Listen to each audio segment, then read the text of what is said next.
Hello, welcome to Lincy's link. ഇന്ന് ഇവിടെ നല്ല മഴയായിരുന്നു. 3-4 ദിവസമായിട്ട് ഭയങ്കരമായ മഴയാണ്. ഈ മഴയൊക്കെ പെയ്ത് മണ്ണ് നനഞ്ഞ് കിടക്കുമ്പോൾ നമ്മുടെ ചെടികളും അതുപോലെ തന്നെ പഴവർഗ്ഗങ്ങളായാലും എല്ലാം, എത്ര പൂക്കളായാലും കണ്ടോ നല്ല ഇതൊക്കെ വിടരുന്നുണ്ട്. പക്ഷേ അടുത്ത മഴയിൽ ഇതെല്ലാം അങ്ങ് നനഞ്ഞങ്ങ് അലിഞ്ഞു പോകും. വെള്ളത്തിൽ പൂക്കളുടെ ഇതളൊക്കെ അങ്ങ് കൊഴിഞ്ഞു പോകുമല്ലോ, അങ്ങനത്തെ ഒരവസ്ഥ. എങ്കിലും ഈ മഴയത്ത് എല്ലാം നല്ല മനോഹരമായിട്ട് നിൽക്കുകയാണ് കേട്ടോ. ആ മഴവെള്ളത്തിൻ്റെ അത് വലിച്ചെടുക്കുന്നതുകൊണ്ട് നല്ല ആരോഗ്യത്തോടു കൂടിയാണ് ഓരോ ചെടികളും നിൽക്കുന്നത്. അതായത് ഈ പേരയ്ക്കയൊക്കെ നോക്കിക്കഴിഞ്ഞാൽ നമ്മൾ വെള്ളം ഒരുപാട് അതിന് കിട്ടുന്നുണ്ട്. അതുകൊണ്ട് തന്നെ നല്ല വലിപ്പത്തിൽ ഉണ്ടായിട്ടുണ്ട് കേട്ടോ. മഴവെള്ളത്തിൻ്റെ ഒരു ഇത് ഗുണം കൊണ്ടായിരിക്കും. അതെ, തീർച്ചയായിട്ടും ഈ മഴവെള്ളത്തിൻ്റെ കരുത്തിലാണ് ഇതൊക്കെ നല്ല പച്ചപ്പോടും കൂടിയും നല്ല വിളവ് കിട്ടിയിരിക്കുന്നത്. കണ്ടോ, ഇത് കഴിക്കാൻ നേരം വലിയ മധുരക്കുറവൊന്നും ഇല്ല കേട്ടോ. നല്ല ഗുണമാണ്. പേരയ്ക്കയുടെ ഗുണങ്ങൾ പറയേണ്ട കാര്യമില്ലല്ലോ. വൈറ്റമിൻ സിയുടെ കലവറയാണ്. അതുപോലെ തന്നെ നല്ല അളവിൽ പ്രോട്ടീൻ കൂടിയുണ്ട് കേട്ടോ. അതുപോലെ തന്നെ ഇത് ഡയബറ്റീസ് ഉള്ള ആൾക്കാർ ഒരെണ്ണം കഴിച്ചു കഴിഞ്ഞാൽ വയറെപ്പോഴും നല്ല ഫുള്ളായിട്ട് തന്നെ ഒരു ഫീലിംഗ് കിട്ടും. ഇത് ഒത്തിരി നല്ലതാണ്. എത്ര ഷുഗർ ഉള്ളവർക്കും കഴിക്കാൻ പറ്റിയൊരു ഫ്രൂട്ടാണ് നമ്മുടെ ഈ പേരയ്ക്ക എന്ന് പറയുന്നത്. അതുപോലെ തന്നെ മറ്റ് ചെടികളിലേക്ക് ഞാൻ മഴയൊക്കെ പെയ്യുമ്പോൾ എനിക്ക് പേടിയാണ്. കാരണം നമ്മൾ പുതിയ സീഡ്സൊക്കെ ഇട്ട് കഴിഞ്ഞാൽ കിളിച്ചങ്ങോട്ട് വരാനൊരു ബുദ്ധിമുട്ട് തോന്നിയിട്ടുണ്ട്. അതുപോലെ തന്നെ നമ്മൾ നട്ടതൊക്കെ ആണെങ്കിലും മഴയുള്ള സമയത്ത് പെട്ടെന്ന് ഇത് ഒടിഞ്ഞു വീഴാനും അങ്ങനെയൊക്കെയുള്ള കുറേ പ്രശ്നങ്ങളുണ്ട്. എങ്കിലും നമുക്ക് നമ്മുടെ മണ്ണൊക്കെ ഇങ്ങനെ നനഞ്ഞ് നമ്മുടെ ചെടികളൊക്കെ നല്ല ശക്തിയോടൊക്കെ ഇങ്ങനെ വളർന്ന് നിൽക്കുന്നത് കാണാനൊരു പ്രത്യേക ഭംഗിയല്ലേ. അത് കാണുന്നത് തന്നെ ഒരു സന്തോഷമാണ്. അല്ലെങ്കിൽ മനസ്സിന് നമ്മൾക്കൊരു പ്രത്യേക ഒരു കുളിർമ തോന്നും.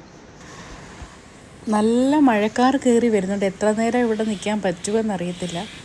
കണ്ടോ, നല്ല അടുത്ത മഴ ഇങ്ങനെ പെയ്തുകൊണ്ടിരിക്കുക കേട്ടോ. 2018 വെള്ളപ്പൊക്കത്തിൻ്റെ അതേ ഒരു ലക്ഷണങ്ങളാണ് നമ്മൾ പിന്നെയും കണ്ടുവരുന്നത്. എല്ലായിടത്തും പെട്ടെന്ന് തന്നെ വെള്ളം ഇങ്ങനെ പൊങ്ങി വരുന്നതായിട്ട് ആണ് ന്യൂസിലൊക്കെ കാണാൻ പറ്റിയത്.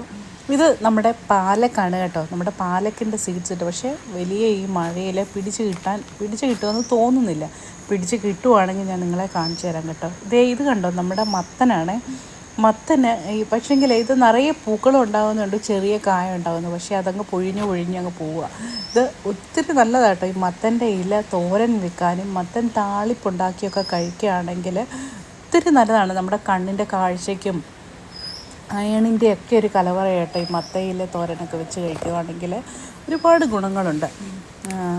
അതുപോലെ തന്നെ ഞാൻ ഈ മഴ വരുന്നതിന് മുമ്പ് കുറച്ച് കറിവേപ്പില പറിച്ചെടുക്കാമെന്ന് വിചാരിച്ചു. പലരും ചോദിച്ചായിരുന്നു കറിവേപ്പിൻ്റെ എങ്ങനെയാണ്. ഞാൻ കറിവേപ്പിൻ്റെ തന്നെ വീഡിയോ ഞാൻ നേരത്തെ പോസ്റ്റ് ചെയ്തിട്ടുണ്ട്. അത് നിങ്ങൾക്ക് കണ്ടാൽ മനസ്സിലാവും. അതിൽ പറഞ്ഞിരിക്കുന്ന വളങ്ങൾ മാത്രമാണ് ഒഴിക്കുന്നത് കേട്ടോ. അതുകൊണ്ടാണ് ഇങ്ങനെ കാട് പോലെ നമ്മുടെ കറിവേപ്പ് കിളിച്ച് വരാനുള്ളൊരു രഹസ്യം. അപ്പോൾ ആ വളങ്ങൾ മാത്രമേ ഈ കറിവേപ്പിന് ഇടുന്നുള്ളൂ. പുതിയതായിട്ട് വേറെ ഒന്നും ചേർക്കുന്നില്ല. നമ്മൾ ആ വീട്ടിലുണ്ടാക്കുന്ന ജൈവ വളങ്ങൾ മാത്രം മതി കേട്ടോ. നമ്മൾ കഴിക്കാൻ വേണ്ടി ഉപയോഗിക്കുന്നതിനെല്ലാം നമ്മൾ നാച്ചുറലായിട്ടുള്ള ജൈവ വളങ്ങൾ മാത്രമേ യൂസ് ചെയ്യുന്നുള്ളൂ. അപ്പോൾ ജൈവ വളങ്ങളെന്ന് പറഞ്ഞാൽ നമ്മൾ കഞ്ഞിവെള്ളം, അതുപോലെ തന്നെ ഉപ്പിടാത്തതാണ് വേണ്ടത്. അതുപോലെ തന്നെ ചാരം, പിന്നെ ചാണകപ്പൊടിയെ, എല്ലുപൊടിയെ, വേപ്പിൻ പിണ്ണാക്ക്, കടലപ്പിണ്ണാക്ക്, ഇതൊക്കെയാണ് നമ്മുടെ ഈ പച്ചക്കറികൾക്കായാലും ഒക്കെ ഇടാൻ ഏറ്റവും ബെസ്റ്റ് എന്ന് പറയുന്നത്. നല്ല വിളവിന് ഇതൊക്കെ മതി കേട്ടോ. പ്രത്യേകിച്ച് നമ്മുടെ ചെടികൾക്കും പച്ചക്കറികൾക്കൊക്കെ വേണ്ടത് നൈട്രജൻ, പൊട്ടാഷ്യം, ഫോസ്ഫറസ്, ഇങ്ങനെയൊക്കെയുള്ള മൈക്രോ ന്യൂട്രിയൻസും വളങ്ങളും മാത്രം മതി കേട്ടോ. ഇത് നമ്മുടെ വെണ്ടയാണ്. വെണ്ടയ്ക്കകത്തെല്ലാം നല്ല പൂക്കളൊക്കെ വന്ന് നിൽക്കുകയാണ്. ഈ വെണ്ടയ്ക്ക നമുക്ക് പച്ചയ്ക്കും കഴിക്കാം കേട്ടോ. പച്ചയ്ക്ക് കഴിച്ചാലും യാതൊരു കുഴപ്പമില്ല. കാരണം വെണ്ടയ്ക്കകത്താണെങ്കിലും നമ്മൾ പച്ചയ്ക്ക് കഴിക്കുകയാണെങ്കിൽ ഒന്നുകൂടെ ഗുണം കൂടുതൽ. കുക്ക് ചെയ്യുമ്പോൾ പല നമ്മുടെ വൈറ്റമിൻസ് നഷ്ടപ്പെട്ടു പോകും. അതുകൊണ്ട് പച്ചയ്ക്ക് കഴിക്കുന്നത് ഒത്തിരി നല്ലതാണ്.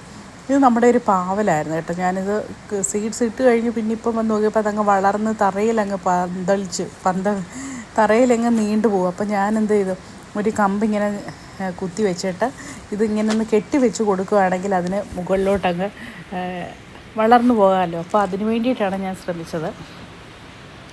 ഇത് കണ്ടോ, നമ്മുടെ ബീൻസിൻ്റെ തൈയാണ്. അതിൽ നിന്നാണ് ഞാൻ ബീൻസിൻ്റെ തൈ ഇടുന്ന ഒരു വീഡിയോ ഞാൻ നേരത്തെ പോസ്റ്റ് ചെയ്തിട്ടുണ്ട്. അപ്പോൾ ആ തൈ അല്ലായിരുന്നു, ബീൻസിൻ്റെ നമ്മൾ സീഡ്സ് ഇട്ടതായിരുന്നു. അന്നേരം അതിപ്പോൾ ഇത്രയും ഒരു പ്രാവശ്യം ഞാൻ പറിച്ചു, ഇതിപ്പോൾ രണ്ടാമത്തെ പ്രാവശ്യം വിളവെടുക്കുന്നത് കേട്ടോ.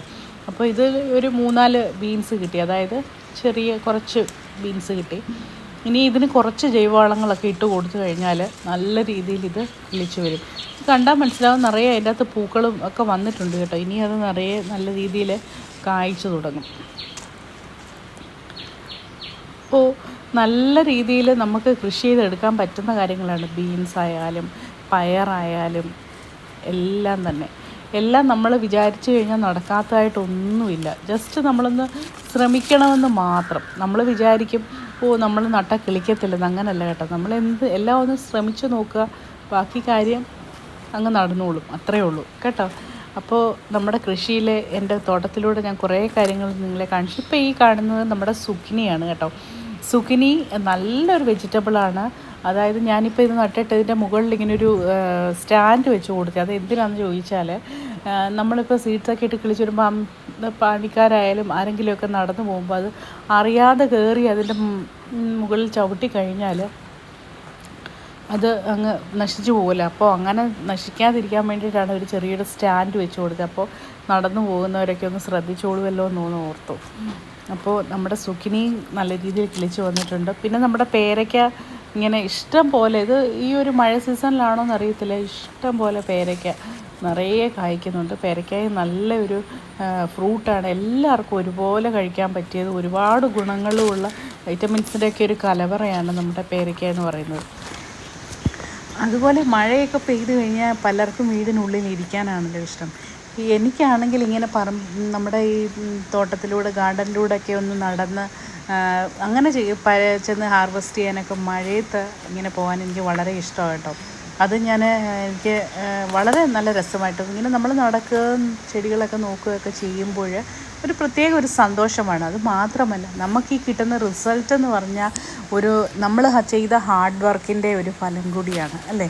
നമ്മൾ നട്ടുവെക്കുന്ന ഒരു ചെടിയിൽ നിന്ന് ഒരു കായ ഉണ്ടാകുന്നു, അത് പറിക്കുക എന്ന് പറയുമ്പോൾ അത് നമ്മുടെ സ്നേഹവും നമ്മുടെ ഒരു പരിശ്രമം അല്ലെങ്കിൽ നമ്മുടെ ഒരു ഹാർഡ് വർക്ക് എൻ്റെ ഒരു റിസൾട്ട് കൂടിയാണ് നമുക്ക് കിട്ടുന്നത്. അതാണ് പ്രത്യേകിച്ച് നമ്മൾ ഈ കൃഷിയിൽ നിന്നൊക്കെ അതെ, ഓരോ പച്ചക്കറിയും അല്ലെങ്കിൽ ഓരോ ഫ്രൂട്ടും ഓരോ നമുക്ക് കിട്ടുന്ന ഫ്ലവേഴ്സ് ആയാലും എല്ലാം പ്രകൃതിയുടെ ഒരു ഗിഫ്റ്റാണ് നമുക്ക് കിട്ടുന്നത്. ഒരു പ്രകൃതിയുടെ ഒരു സമ്മാനം പോലെ നമ്മൾ ചെയ്യുന്ന പ്രവൃത്തിക്ക് കിട്ടുന്ന ഒരു ഇതായിട്ട് മാത്രം കണക്കാക്കുക. ഇത് നമ്മൾ എന്ത് കാര്യം ചെയ്താലും അത് എൻജോയ് ചെയ്ത് ചെയ്യുക, അത് സന്തോഷത്തോടു കൂടി ചെയ്യുക. അങ്ങനെ ചെയ്യുമ്പോൾ നമുക്കിതൊരു മനോഹരമായ ഒരു ഇതാക്കി മാറ്റാൻ പറ്റും. ഇതൊരു കഷ്ടപ്പാടായിട്ടോ നമ്മൾ ചെയ്യുന്ന ഓരോ കാര്യങ്ങൾ അങ്ങനെ എടുക്കാതെ നമുക്കൊരു സന്തോഷകരമാക്കി മാറ്റുകയാണെങ്കിൽ എപ്പോഴും നമുക്ക് നല്ലതായിരിക്കും. പോസിറ്റീവായിട്ട് കാണുക, നമ്മളെല്ലാ കാര്യങ്ങളെയും പോസിറ്റീവായിട്ട് തിങ്ക് ചെയ്യുക, അത് പോസിറ്റീവായിട്ട് അപ്രോച്ച് ചെയ്യുക. അങ്ങനെ ചെയ്യുമ്പോൾ നമ്മുടെ മനസ്സിനൊരു ഉത്സാഹവും ഉന്മേഷവും ഒക്കെ തന്നെ വരും കേട്ടോ. അത് നമ്മുടെ ജീവിതത്തിൽ നമുക്കത് എവിടെയായാലും, നമ്മുടെ വർക്ക് സ്പേസിലായാലും വീട്ടിലായാലും അടുക്കളയിലായാലും നമ്മുടെ ഗാർഡനിലായാലും എല്ലാം നമ്മൾ സന്തോഷത്തോടു കൂടി കാണുക. Okay friends, by.